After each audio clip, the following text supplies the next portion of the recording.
वालेकुम अस्सलाम। आलू भाजी 350 ਦੇ 5 किलो आ। 350 ਦੇ 5 किलो 70 रुपए किलो। VIP आलू होने अल्लाह दे कोल। देखो नवे आलू पुराने नहीं है भाजी। ए आलू चेक करो अल्लाह दे कोल VIP आलू होने अपने कोल। ਬੜਾ ਮੁਨਾਸਬ ਰੇਟ ਦੀ 370 ਰੁਪਏ ਕਿਲੋ ਵੇਲੋ ਨਵੇਂ ਆਲੂ ਆ ਭਾਜੀ। ਬਾਹਰ ਰੇਟ ਵੇਖਦਾ ਜੀ ਇਹ 100 120 ਦੇ ਵੇਚਦੇ ਬਾਹਰ ਭਾਜੀ। ਆਲੂ ਵੇਲੋ VIP ਆਲੂ ਨਵਾਂ ਆਲੂ ਪਿਓਰ ਨਵਾਂ ਆਲੂ अल्लाह दे कोल ला। ਅੱਛਾ VIP अल्लाह दे कोल ला। 70 ਰੁਪਏ ਕਿਲੋ ਬਸ 70 रुपए किलो 350 ਦੇ 5 किलो 350 ਦੇ 5। ਜੀ अस्सलाम वालेकुम। वालेकुम अस्सलाम। ਆਲੂ ਕੀ ਰੇਟ ਹੈ ਜੀ? आलू भाजी 350 ਦੇ 5 किलो आ। 350 ਦੇ 5 किलो 30 ਰੁਪਏ ਕਿਲੋ 70 रुपए किलो। VIP आलू होने अल्लाह दे कोल। देखो नवे आलू पुराने नहीं है भाजी।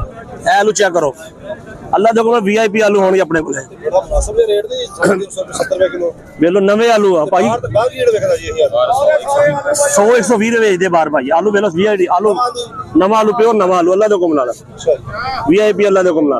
70 ਰੁਪਏ ਕਿਲੋ ਬਸ 70 रुपए किलो 350 ਦੇ 5 किलो 5 ਕਿਲੋ 350 ਦੇ 5।